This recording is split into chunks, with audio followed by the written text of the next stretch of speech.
Hello. Hola. Buenas noches. Hey, everybody. Uh, I'm laughing at y'all in the chat. Y'all are in here. Y'all are ready to go. I love it. It's, I'm so glad you've joined me and wanted to come hang out with me tonight. I'm just making sure I got my notes here where I can see them. I'm just killing a little time in case folks got an ad. I don't want to get started and then they be watching an ad. I assume y'all can hear me. If you can't, I'm sure somebody will let me know within a moment or two. All right. Okay. Um,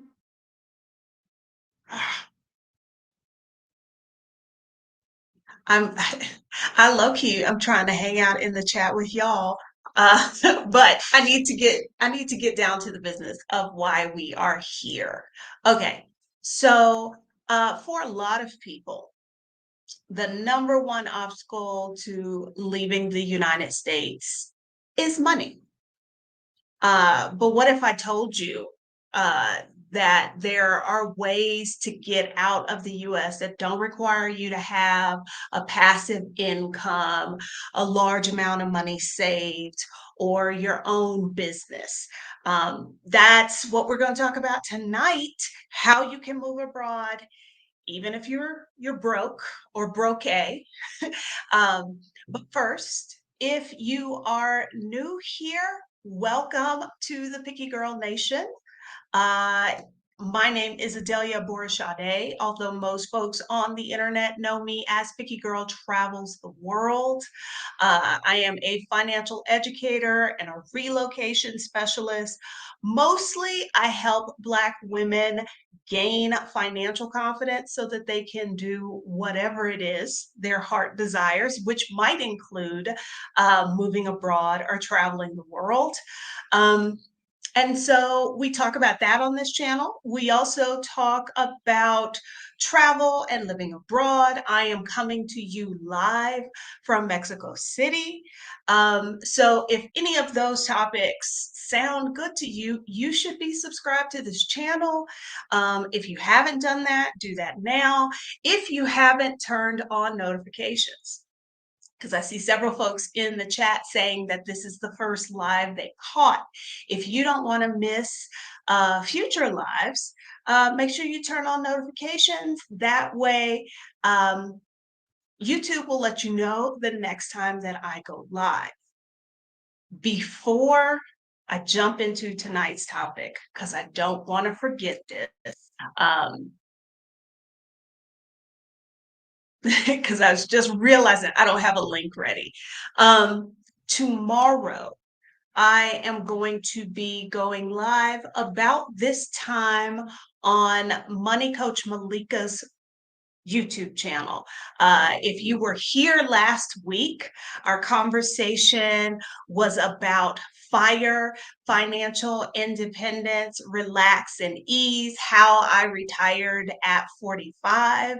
We're going to kind of continue that conversation and talk about a few other things. So if you really enjoyed that and you want to know more about that, and just FYI, we talked about how I retired on a teacher's salary. Malika retired in her 40s, a multimillionaire.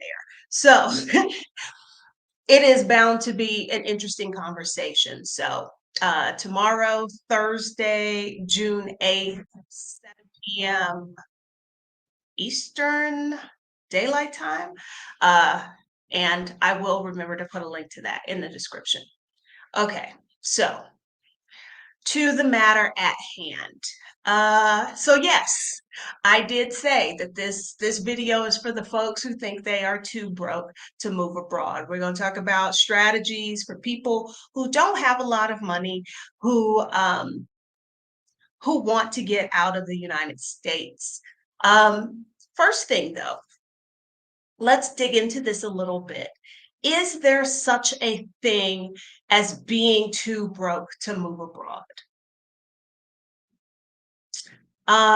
My first instinct is to say no. But honestly, uh, I'll say this. Most of you that are here that are watching this live, or if you're watching this from the future and you're thinking that you are too broke to move abroad, you're probably wrong. Okay. There are people who literally do not have two nickels to rub together, are on the verge of being houseless, not by choice.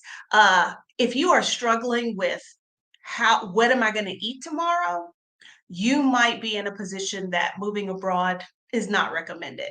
But most of you that think you are too broke are incorrect. Okay. Um, you've got to kind of reframe how you're looking at things. Um, the information you need is out there. There are ways to move abroad if you don't have like stacks and stacks of money saved, you don't have a pension, you don't have alimony. Um, was it just last week? I did a video about how to get a job abroad. In case you missed that, I just dropped a link to that in the where it went through different ways that you can get into countries and have the ability to live there fairly long term. Um, and you don't have to bring a job with you. You don't have to be a digital nomad because I know a lot of folks struggle with making that jump into finding a work from anywhere job, finding a remote job, because those are so popular right now. So just last week, I did a video on how you can get a job abroad, how you can be sponsored to work in another country. Um, Maybe last year, the year before, because time has all blended in together. Uh, I also did another video, which I just dropped in the chat called Afford to Move Abroad. And one of the things that stands out to me, particularly in the line of work that I do, helping women figure out their finances, figure out how they can move abroad. One of the things that has stood out to me is that often our way of thinking about earning money and getting a job is very, very, what's the word I'm looking for? Like hyper focused. I don't know. It's like we have on blinders. There are lots of other opportunities, but we're not thinking outside the box enough uh, to consider that. So I did this video called To Live Abroad and talked about ways that you could make the money that were outside of I need a job. Because that's what I hear so much is, well, I gotta find a job in such and such country. In a lot of countries, like the one I live in now, it is far better if you bring a source to make money versus trying to be employed here. Difficult to get a job here. Pay is not probably going to be satisfactory to someone coming from the US. And so in that video, I go through some of the ways that you can make money that are not necessarily traditional jobs, but things that there is a great demand for. And that if we kind of shift our focus away from, I do this job in the US, I need to find a job with the exact same title in another country, and really focus more on, well, what is it I can do? What is it I know? Um, Opens up lots and lots of possibilities um, for other ways of making money. Okay. And then, of course, Back in, my mind is going blank here. What was it in October? In October of 2022, Exodus Summit was all about move abroad money. There were nearly 20 speakers, all talking about different ways that they were making money, everything from uh, digital or online sex work to, doing freelance work and everything in between. So if by chance, because I know our folks here who maybe this video has found you and you are brand new to this movement, you don't know anything about, I keep trying to copy this link and it is not copying the right one. Oh, oh, probably because I pasted instead of copying. That's why. But if you are brand new and you're like, what is this Exodus Summit that you speak of? Exodus Summit is the move abroad summit, take a sabbatical summit, become a digital nomad summit for Black women. That should say 2022 because 2023 has not happened yet. I told y'all time is a construct and I don't live in that construct anymore. But last year's Exodus Summit, which you can still get replays of, dealt with all kinds of ways that you can monetize the skills that you have.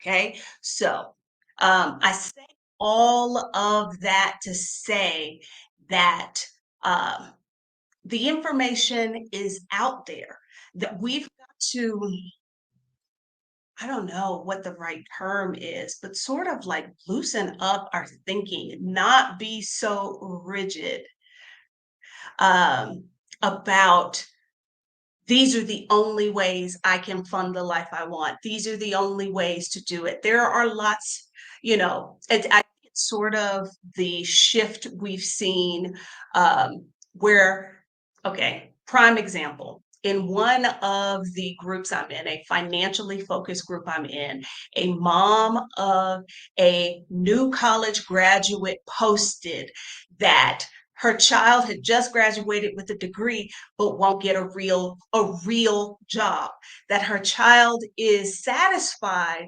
stringing together multiple kind of gig jobs, and the mom was really feeling some kind of way about it. And she asked the group, she was like, like, am I being a old lady about this or what? And most of us were like, yeah, you are being an old lady about it because it doesn't really matter if you have a traditional job. It is, are you making money and can you live the life that you want? Um, that's that's what it's about. So I think we really have to loosen up our ideas of ways to make money, like that I must have a traditional job, that maybe making money from three activities is somehow less than or less worthy than having a single source of income. Because honestly, you really want multiple sources of income. You don't want to put all your chickens in one basket, all your eggs in one basket. So, um, so the information is out there. Uh, Now, so I say you've got to ask yourself if you are still hemming and hawing and you're still on the fence and you're still feeling like I can't move abroad because of the money. I think you're going to have to ask yourself, is it that you don't have enough money? Or is it a fear? A fear of not having enough money, a fear of the unknown. That's what I really think you're going to have to ask yourself, um, and be real about the answer, um, of what that is. Um, I see this comment here.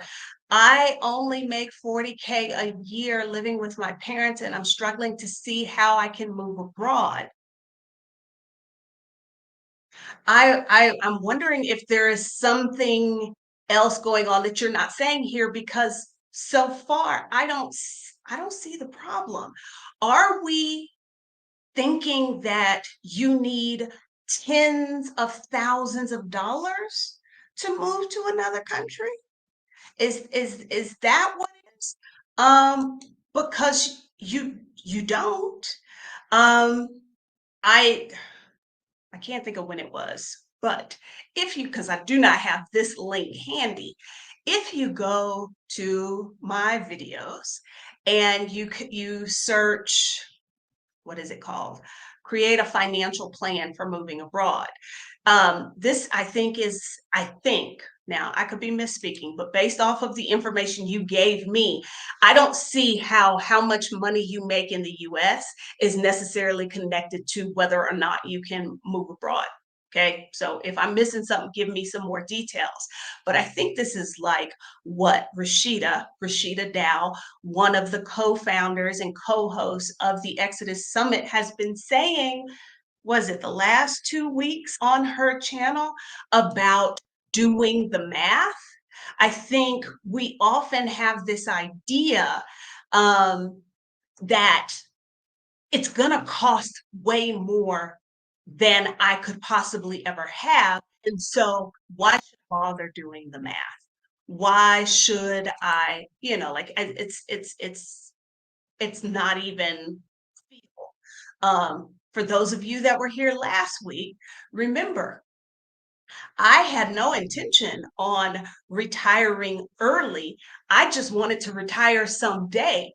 And then when I finally did the math and realized that as long as I stayed outside the US, I could retire. But again, it wasn't until I did the math. So my first thought when I see that comment is, how much you make in the US doesn't really matter. Now, am I saying that you shouldn't have some money when you move abroad? Absolutely, I'm not saying that, because y'all know I'm telling you all the time, you got to have, you got to be working on some FU money, and you definitely need an oh shit fund. What was it? Was it 2 weeks ago when we did that video? So that's not what I'm saying. But this idea that what I earn in the US, like, is directly related, because I want to say every job I've had outside the US, I have earned less money. Also, my cost of living outside of the US has been lower. So it worked out. As Quinn just said, 40K will go a lot further in Mexico than the US. Absolutely. Um, so, um, so I want us to kind of, this is what I was talking about really expanding how we are really looking at this. If you've not who is this? Marlania? Have you looked at Numbeo? Have you looked at the earthawaits.com to see if, like, put in how much money you think you would have, and have you looked to see how far that money would go? Okay. Um, just a thought there. Auntie Lou, I think people are overwhelmed with the initial moving costs, buying a passport, airline tickets, accommodation, while looking for an apartment, and then money for the apartment deposits. Okay. Um, Initial moving costs might not be as bad as y'all are thinking, depending on how you move. Now, if you've got it set in your head that this 2,000 square foot house of stuff I have, that I've got to take this all with me, then yes, you're going to need a substantial amount of money. There's a reason that there are so many of us who move abroad with 2 and 3 suitcases. Because one, you don't need all those things. Two, it costs money to take your things with you. And if you have, like it comes down to a choice. Every time I have moved countries, I have had to have a conversation with myself about whatever it is I'm trying to pack. Do I want this so much that I am willing to pay to move it to this other country, by way of like paying for checked luggage or whatever? Of these things here, apartments, that can be tricky. That can be tricky. Definitely, I get that people could be overwhelmed, but we can move beyond overwhelmed. Uh, we can, that's fixable. That's fixable. Okay. A fear of not having enough money to live in the new country while starting over. That is completely valid. However, do you have a ballpark? And I'm not talking to you, B. Okay. I'm talking to all of us in general. Do you have an idea of what those costs would be? Or is it again in our head, not having done the math, just we're worrying about something that we don't even know if we really need to worry about? If I don't know that the cost of living in the place I'm considering is really about $1,100 a month. Let's say I haven't done the research and I don't know that, but yet I'm worrying about it. Well, that's silly. I you so just having the fear. I could be here all night talking about fear, but what I have noticed is that American culture, the way that we are all socialized in the American system, it all seems that we often lead with fear. And I get it. Living in America is pretty fearful, it's pretty fear inducing. But what I'm saying is that often we get so used to that leading with the fear, even though we don't have any data points that suggest that that fear is valid. So, like I said, while it is a valid concern of do I have enough money, this is why you do the research, you join the various groups, you go on the expat app, you reach out to people online who live there, and you say, hey, I looked on Numbeo and it says I can find an apartment for this much, that utilities cost this much. Is that your experience? Does that sound accurate based off of you living in this place?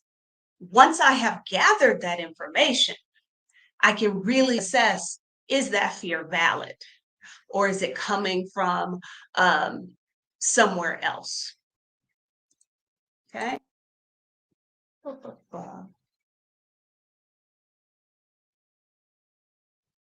Okay. I'm coming back to the comments because I was on a different screen.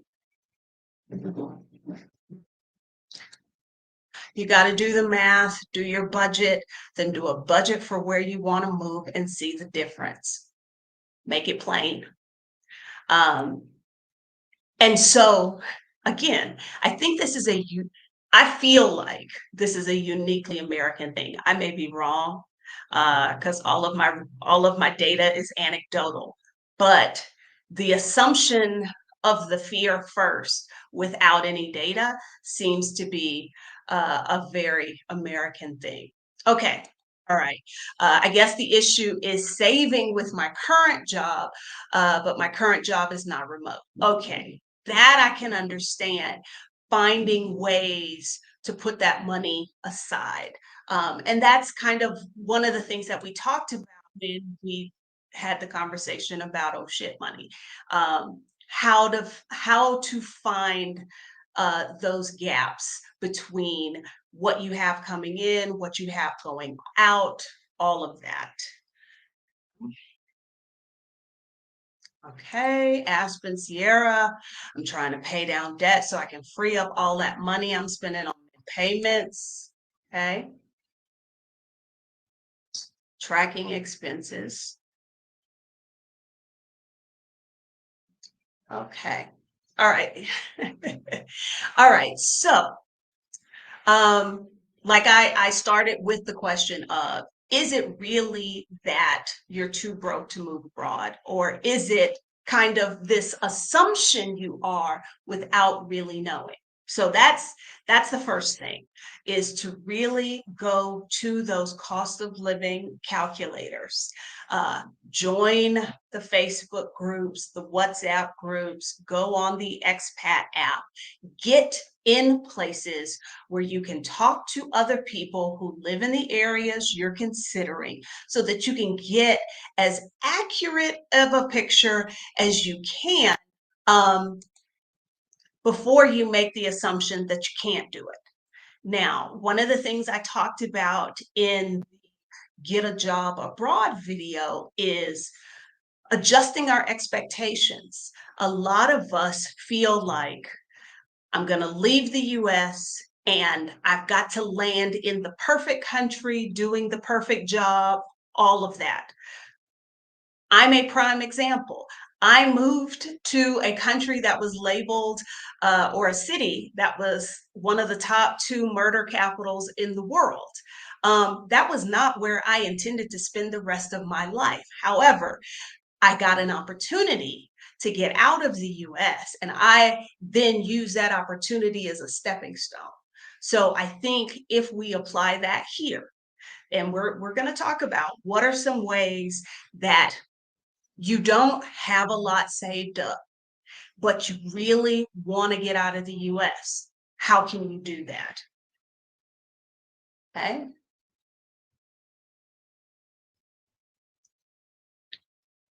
Fear is designed to keep you safe, but what is it they say? Too much of a good thing is a bad thing. I don't know if that's a real saying. I may have just made that up, but too much with it, relying on it too much, I think can do some damage there.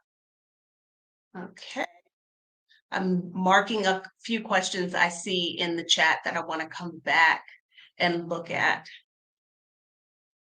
Okay. All right. Um,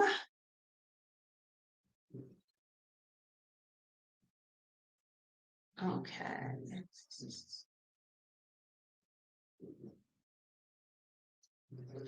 What advice would you give to people who don't think that they can get the initial move abroad money?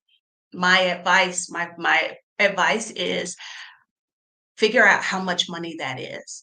Is it buying a plane ticket and having an empty credit card in case you paying down a creded card so that there's nothing on it, so that if shit hits the fan, you can get out, and another $1,000 to cover the first month, possibly. But my advice is to get some real numbers, because I don't think you can make a decision one way or other until you got real data. Okay. So, um, so who am I talking to tonight? I am talking to the folks who feel like I barely am making ends meet in the US. I am living paycheck to paycheck. I don't have the space to save up a bunch of money to move. This video is for you. Okay. Um, okay. So as I was saying, um, you know, acknowledge the fear, move beyond it. I love that meme saying post that's going around that, sometimes you're never going to get your ducks in a row. You just got to take what you have and make a run for it. That's what we're talking about tonight. Um, what do y'all think about the Peace Corps? I have interviewed two different podcast guests.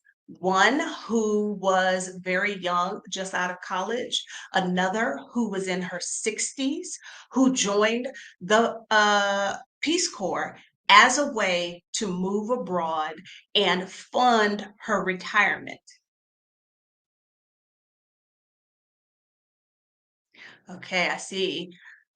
We've got mixed feelings about the Peace Corps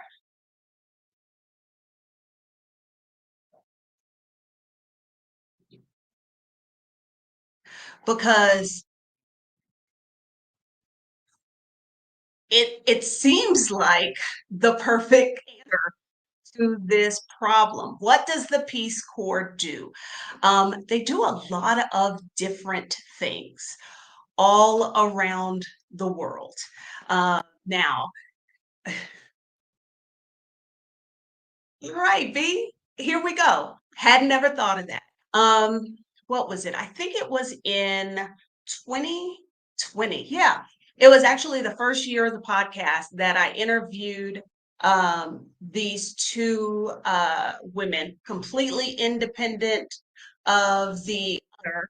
Um, and they had actually both been in the same country. Um, you don't make a lot of money as a Peace Corps, like nobody's getting rich, but you want to leave the US, you are 18, you are a US citizen, you can commit 2 years in a place, plus 3 months of training, you could live somewhere else. I talked to somebody who was doing kind of like teaching, somebody else that was doing sort of like health education. Oh, I just remembered another guest on the podcast, Nikki Bands, Nicole Bannister. She was also in the Peace Corps. So it's a variety of work. I've linked to them in the description of this video. Um, it can be a good stepping stone to traveling and serving abroad. Absolutely, it can be. Because you're working, you're further developing skills. If you choose a country and you have some flexibility with choosing countries, Lisa, the lady who joined in her 60s as part of her retirement plan, she specifically wanted to go to Madagascar. And that was the only place she applied for, and that is the place she got. Um, but you go to a country where, like, you're from the US, you speak English, and that country does not. They pay, they train you in the language. So it's an option, okay? It's an option. As far as I know, you don't incur any cost. Like they pay the transportation to get you there. If there's visas necessary, they do all of that. They have a pretty rigorous application process. And we can like I don't want anybody to see this comment, Quinn, and think, oh, well, maybe I shouldn't apply. Apply like you have the confidence of a mediocre white man. Okay. Uh, I am confident that any of you who want one of those opportunities, you can apply and you can get it. Okay. Um, I can't remember. Do you have to have a bachelor's degree? You might. Um, I can't remember. Maybe it was Job Corps that you didn't have to have one. Okay. Um,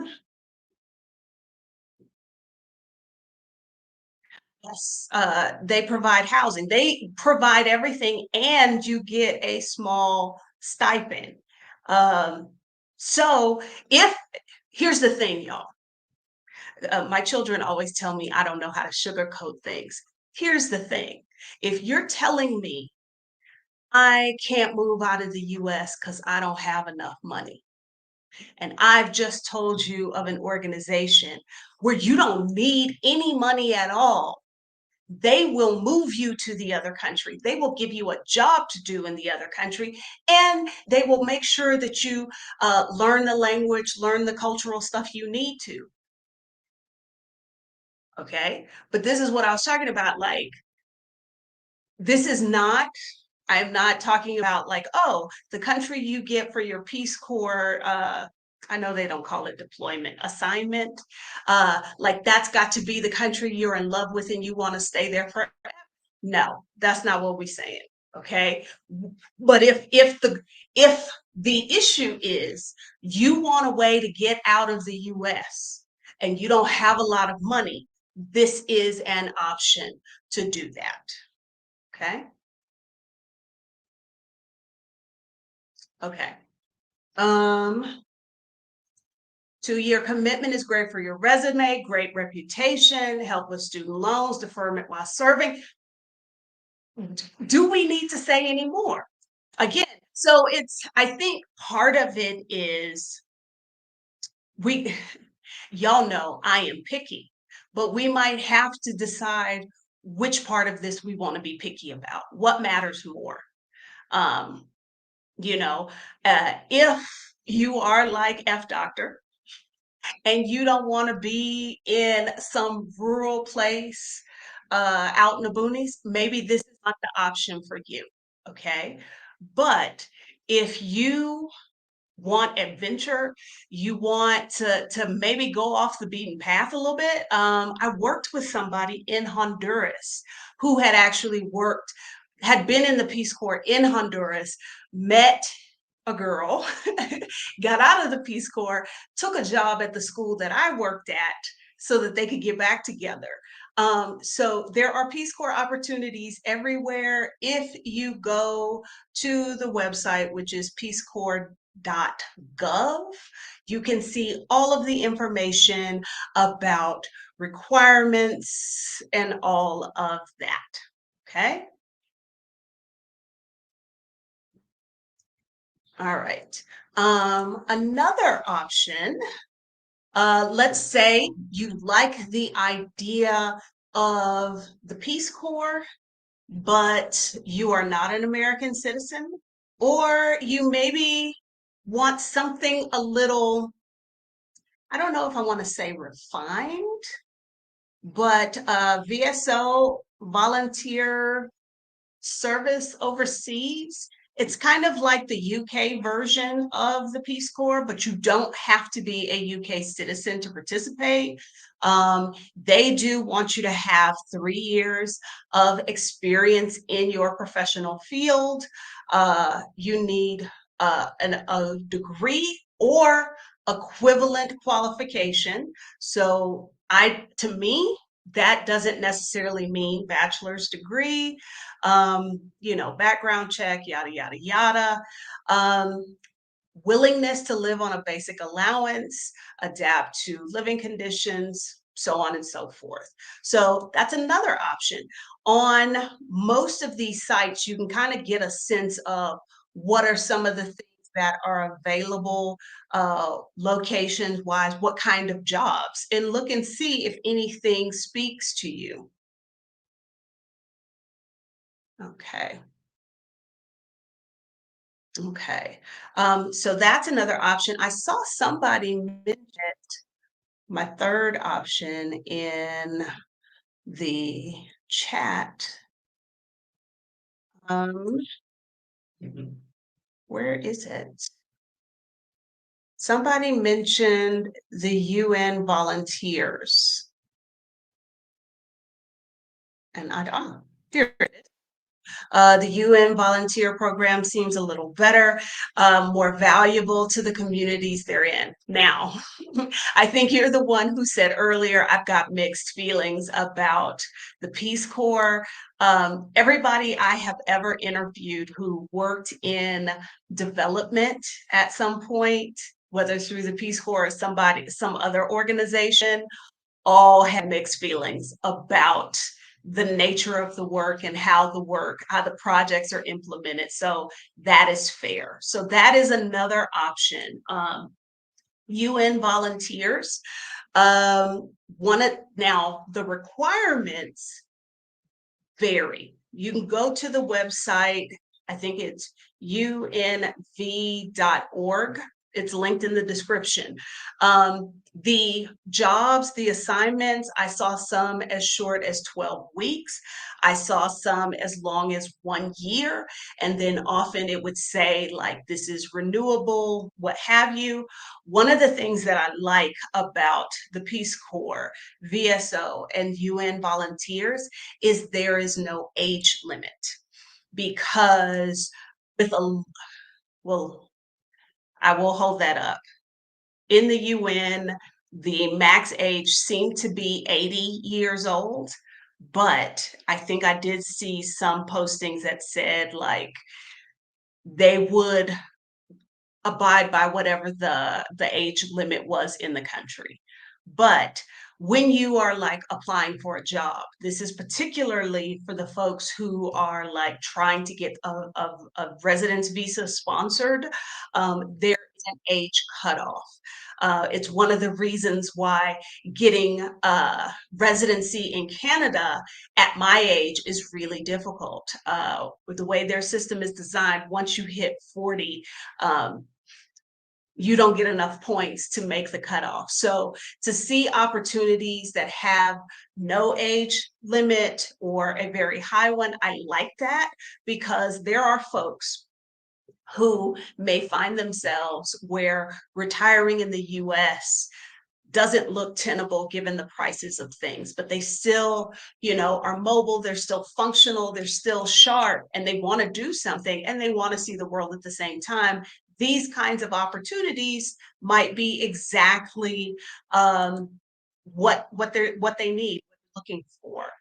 Um, okay, so I think with the UN volunteer, there were all kinds of jobs. Uh, you could, when you go to the website, you can search by the UN development goal. Like if you're really into development goal 18, you could look for all the opportunities that support that. You can search by country, what have you. But there's a great variety, all kinds of things, everything from like communications to medical to a little bit of a little everything.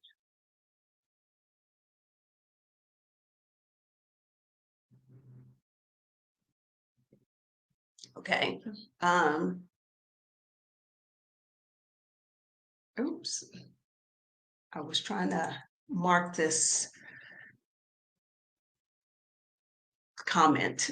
The word left my brain right there.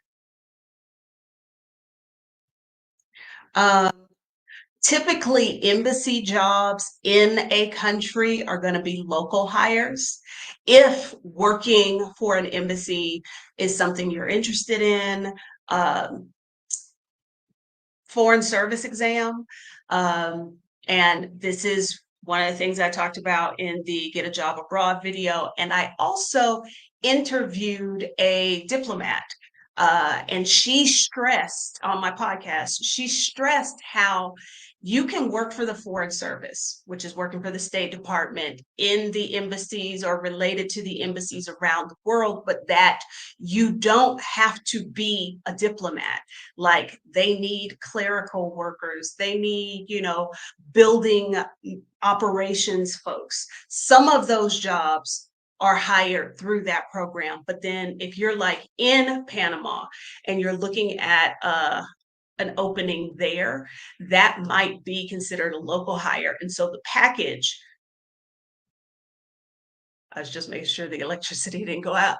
The package won't be the same. It won't be as generous. So we've got the Peace Corps, we've got VSO, we've got UN volunteers. Now, those three options can be from kind of physical work all the way up to really like high skilled work. All depends on the the projects that are available, the openings they have available on your skill set. But what if you're watching this and you're like, girl, I don't have a skill set. Like, I speak English. That's what I could do. Don't worry, got you covered. There are multiple countries.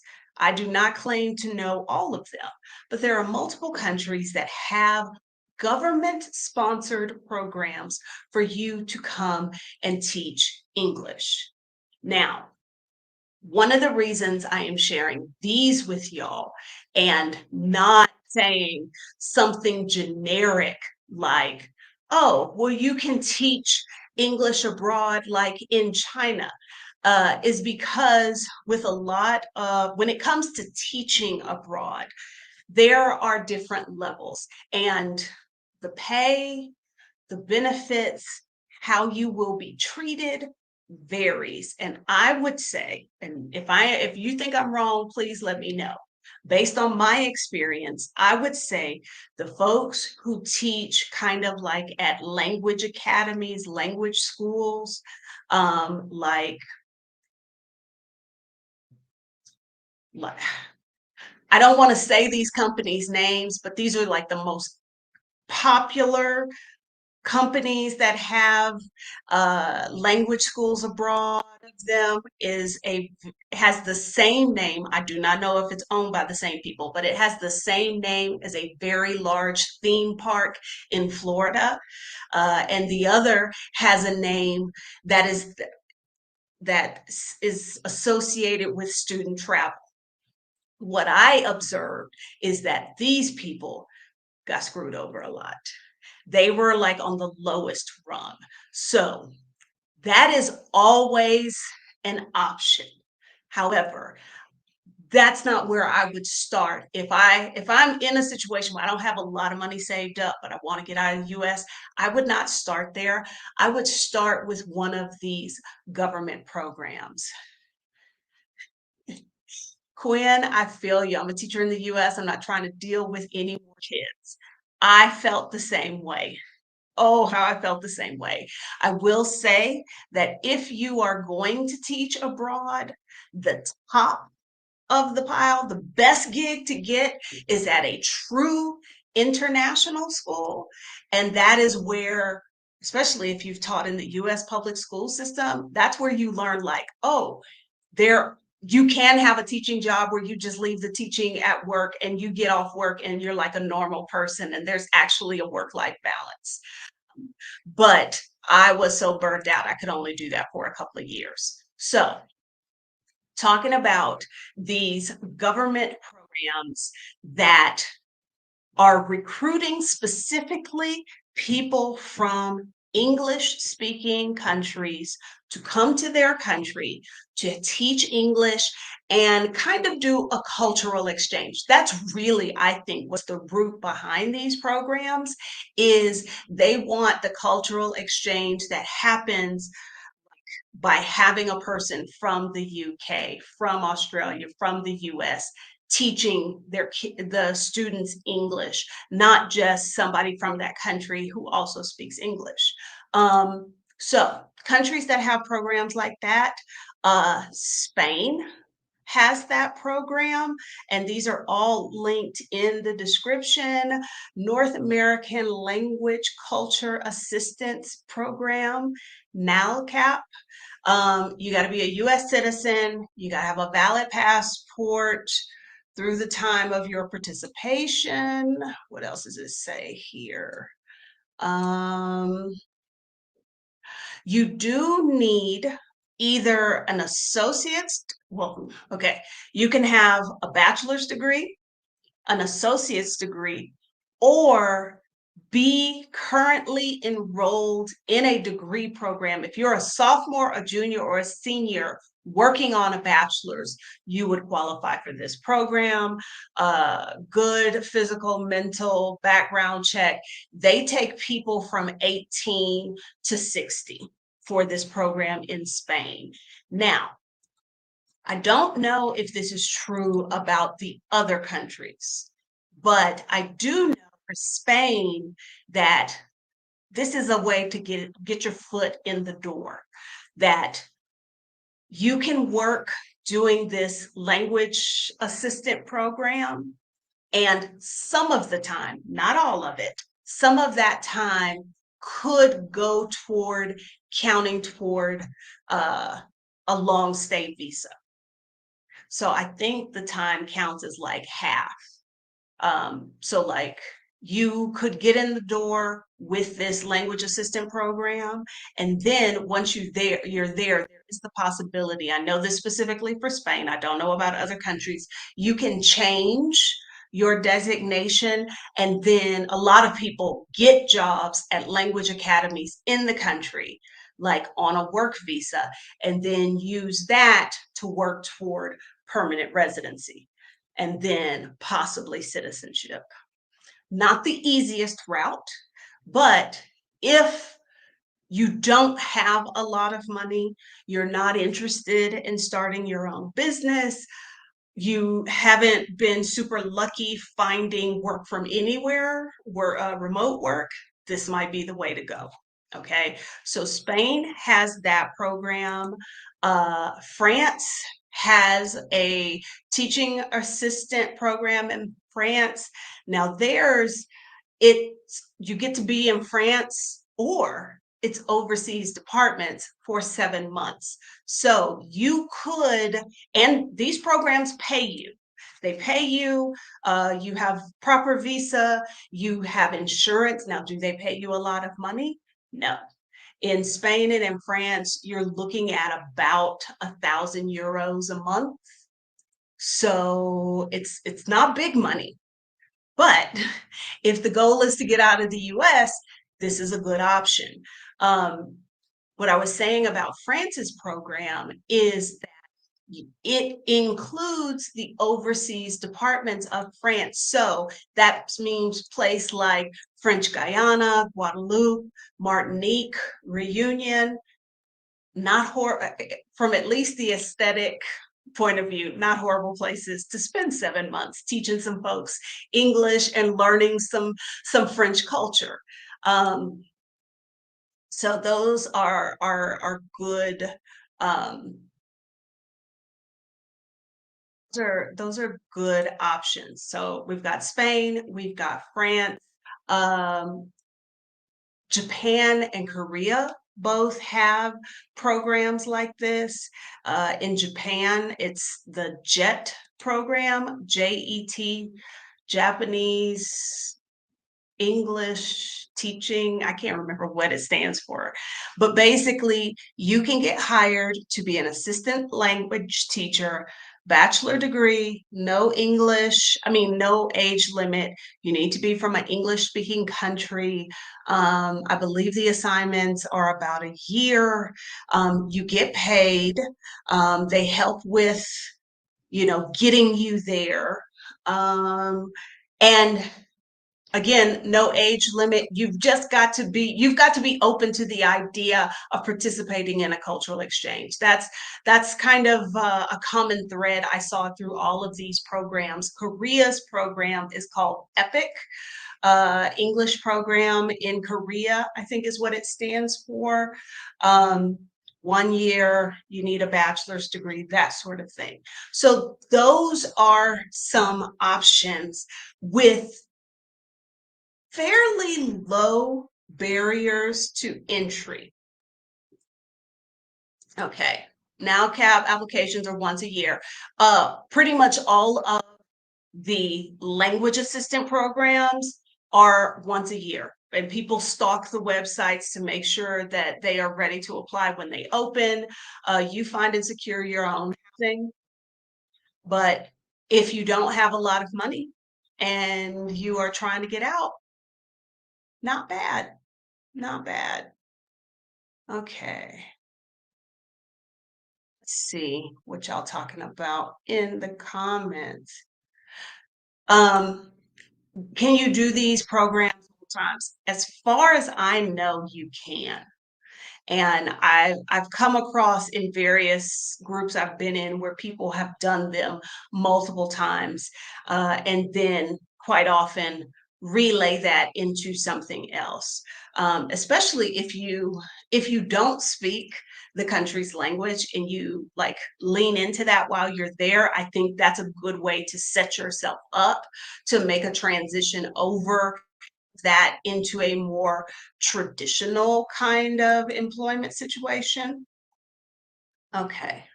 I marked some of y'all's questions here. Um,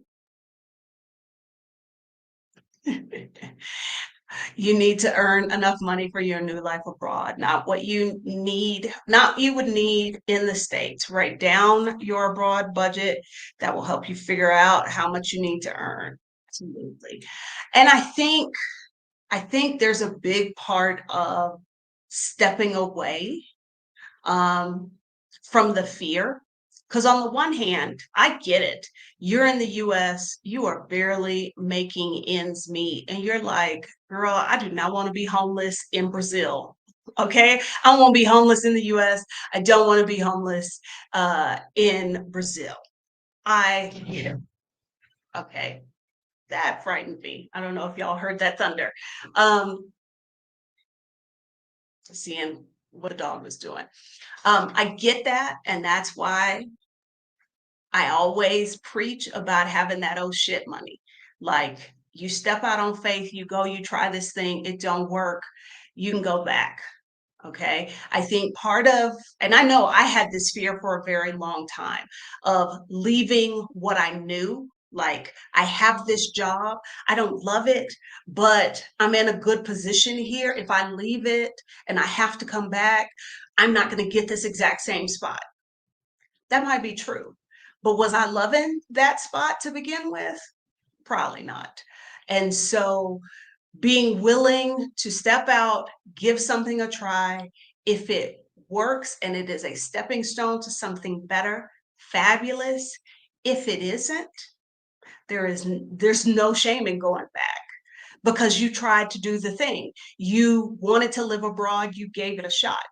So I don't see a loss there. Okay. Okay. Interesting question. I've never traveled abroad. I don't even have a passport, yet I have recently started my research. How many countries would you recommend one research, compare, and scout before committing? Um, of all the folks on the internet who talk about moving abroad, I may be one of the few that don't believe you have to physically scout a country before you live there. Um, I can tell you that every country I have lived in was not, I've not lived in any of the countries that made my list of like, oh, I think these are the places I want to live. I also don't think that there is a specific number. I think what's more important is that you start with, well, what are your criteria? What are you looking for in a country? And then gather data about that for various countries. And, ask yourself, how do I feel about how important is it to me to live in an English speaking country? If that's a really big thing, that's going to automatically shrink your list of possibilities. But I don't think that there is a magic number. And I also don't think you have to scout a country physically. It is quite possible to do enough research to have a good enough guesstimate of whether or not you're going to like a place. But I would start with what are the things that are important to you uh, making that move. Okay.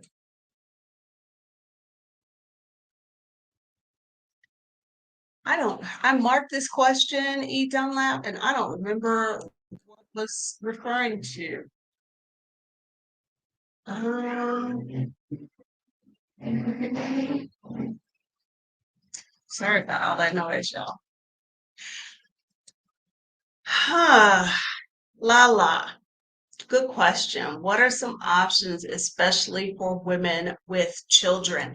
I know one lady who has a daughter who did the teaching assistant program in uh, France,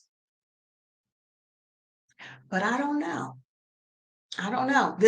You've kind of stumped me here. I don't know if anybody in the chat might have some input. But now you've kind of got me thinking like, what would work? if you've got a child that you need to bring along with you. I don't have an answer for you right now, but maybe eventually I will find one. Okay.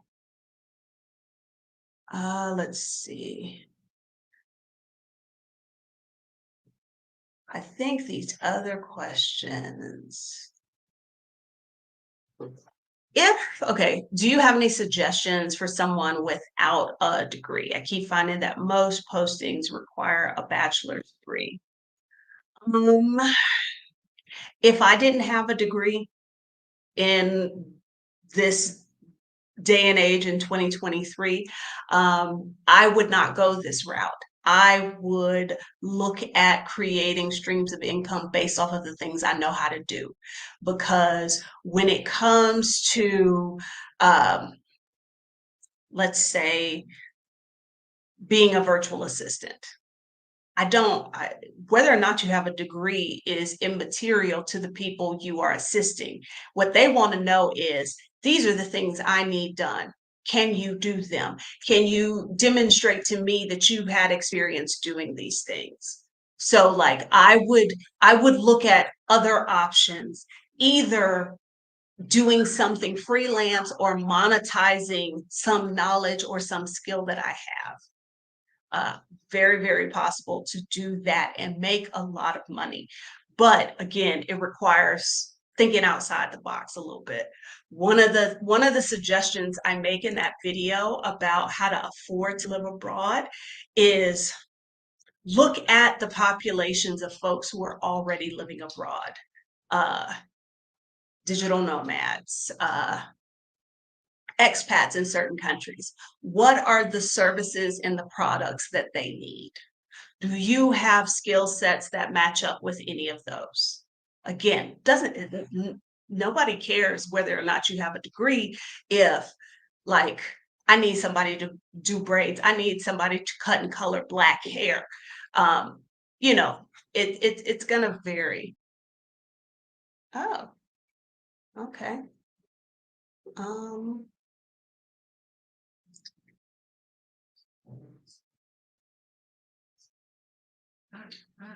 okay. Aw, thank you, Double T.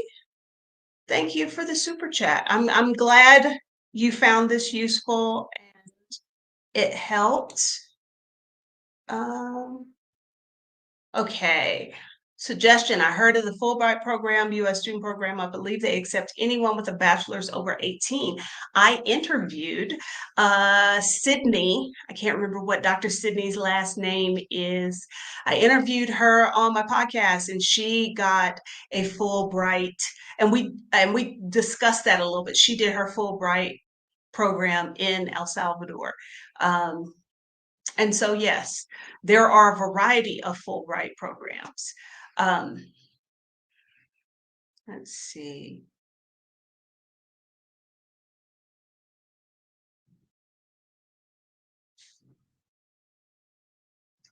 Oh, you know what? I didn't even mention becoming an au pair. I think I might have talked about this in the Afford to Live Abroad video, but that just occurred to me. Um, when you work, because uh, Raven, who worked in at the, what do you call it? Peace Corps. She did the Peace Corps, but before she did Peace Corps, she worked as an au pair, I think, for a Russian family. Uh, that's It's very common in Europe. I'm trying to think. I've seen a few families post here that they have au pairs and they want somebody who, you watch the kids, you pick up the kid from school or whatever, but it usually didn't seem like they worked more than 15, 20 hours a week. And you got a visa and you got some pay to be in a country. So that may be an option, especially if you don't have a degree. Okay.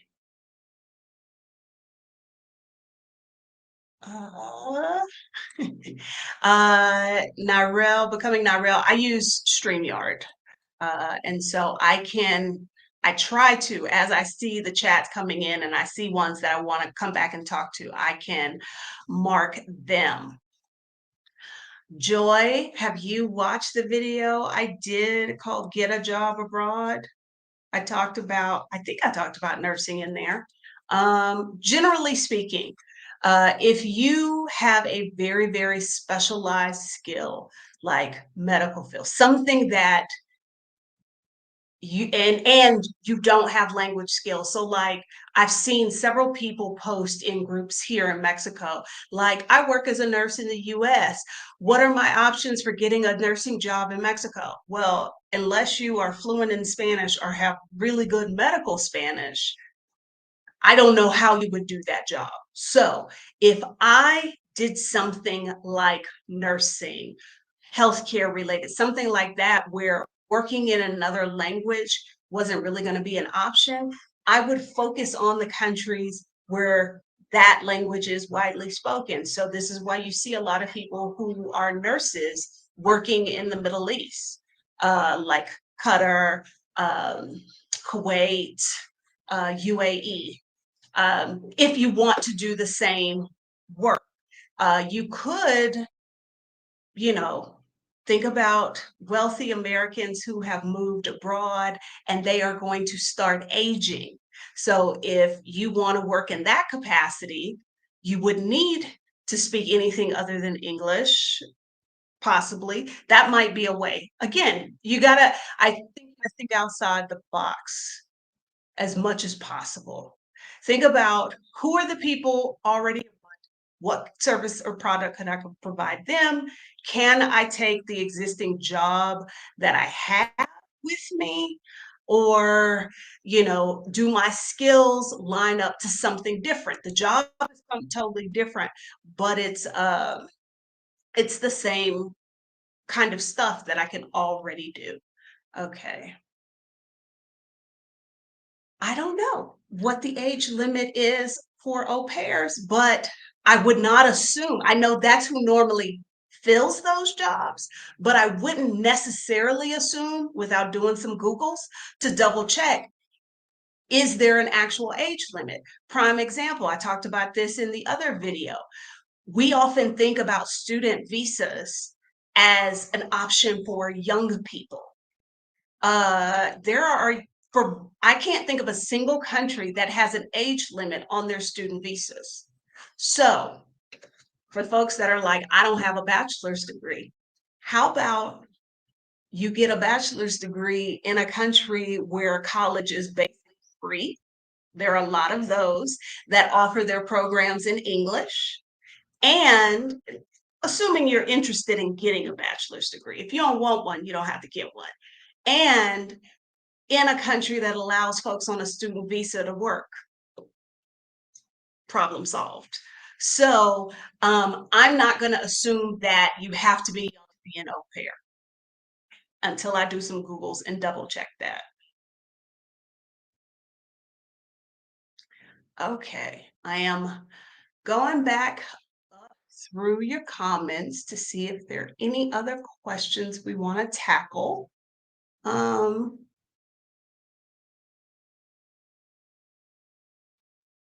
I think I might have I might have captured them.